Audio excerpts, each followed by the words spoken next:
NDA की सरकार बिहार में बनने वाली है, आप क्या कहेंगे? बहुत ज्यादा जो परिस्थितियां चल रही है वो आप होगी, क्या कहेंगे? देखिए, फिलहाल लोक जनशक्ति पार्टी रामविलास ने पैनी नजर पल पल बदलती परिस्थितियों पर रखी हुई है। कयास बहुत लगाए जा रहे हैं, संभावनाएं बहुत सी तैयार की जा रही हैं, पर मैं मानता हूं कि हाइपोथेटिकली किसी भी प्रश्न का जवाब देना निराधार होगा। ऐसे में मुझे लगता है सही समय का सबको इंतजार करना चाहिए। एक बार परिस्थिति स्पष्ट होती है, क्लैरिटी आती है गठबंधनों को लेकर, नई पुरानी सरकारों को लेकर, मुझे लगता है उसके बाद ही लोक जनशक्ति पार्टी रामविलास अपना रुख स्पष्ट करेगी। लेकिन बीजेपी के एक जो लीडर है ज्ञानेंद्र सिंह, उन्होंने कहा है कि चेंज सर्टेन है और इस matter of short time now, और जिस तरीके से कल पार्टी ने डिसीजन लिया है इस पर, और Nitish ji already also ready, ये भी कह रहे हैं कि नीतीश जी भी तैयार हैं, बीजेपी के लीडर।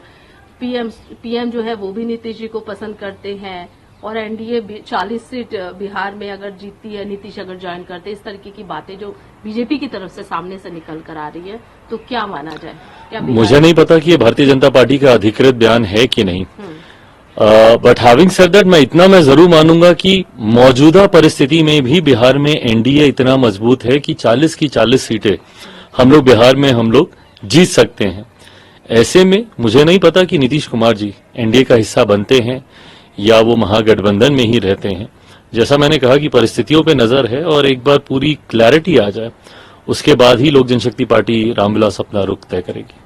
लेकिन इनका साफ तौर पर कहना है, मनोज झा उन्होंने भी अपना बयान दिया है, उन्होंने कहा है कि कोई भी कहीं समस्या नहीं है, आरजेडी जेडीयू जो है वो पूरी तरीके से साथ में है, लेकिन परिस्थितियां तो ऐसी दिख नहीं रही है। इंडिया अलायंस में तो पहले से ही फूट नजर आ रही है। See, this is what exactly I am saying, they are very mixed rumours, काफी अलग अलग तरीके की जानकारियां, अफवाहें, संभावनाएं तैयार हो रही हैं, जिसको लेकर चर्चा हो रही है।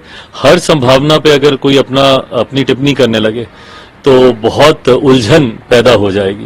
मुझे लगता है जस्ट मैटर ऑफ टाइम, थोड़े समय में सारी पिक्चर, पूरी तस्वीर साफ हो जाएगी, उसके बाद ही अपने रुख को हम लोग स्पष्ट करेंगे। आज आप अमित शाह जी से भी मिलने वाले हैं, ये कहा जा रहा है लगभग शाम को मुलाकात है, या जब भी आपकी आज मुलाकात है, क्या कहेंगे? भारतीय जनता पार्टी का शीर्ष नेतृत्व निरंतर मेरे संपर्क में पिछले कुछ हफ्तों से रहे हैं। गृह मंत्री जी से इस दौरान मेरी कई बार बातचीत हुई है, बातचीत होनी तय भी थी, सिर्फ मौजूदा परिस्थिति को लेकर ही, क्योंकि वैसे भी चुनाव अब समीप हैं।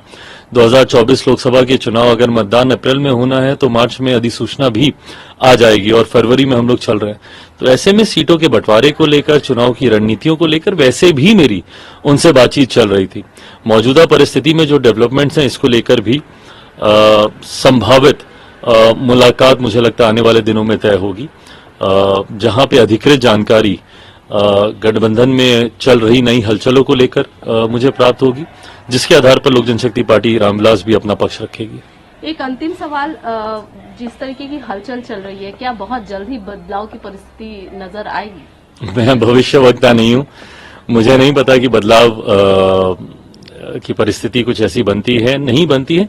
क्या जरूर लग रहे हैं, जिस तरीके से सरगर्मियां बढ़ी हुई हैं, मैं मानता जरूर हूं कि कुछ तो हलचल है। अब वो अपनी मंजिल तक पहुंचती है कि नहीं, मुझे यह नहीं पता। इसके पूर्व भी कई बार इस तरीके की हलचलों का दौर हम लोग देख चुके हैं। ऐसे में ये वाली जो सरगर्मी है वो किस अंजाम तक पहुंचती है या नहीं पहुंचती है, मुझे लगता है समय ही बताएगा। अगर बदलाव होता है तो एलजेपी का क्या स्टैंड?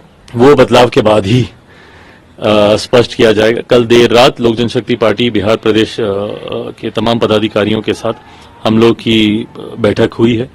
बैठक में हर संभावित परिस्थितियों पर हम लोगों ने चर्चा की है। पार्टी की तरफ से मुझे अधिकृत किया गया है गठबंधन से जुड़े किसी भी विषय पर फैसला लेने के लिए।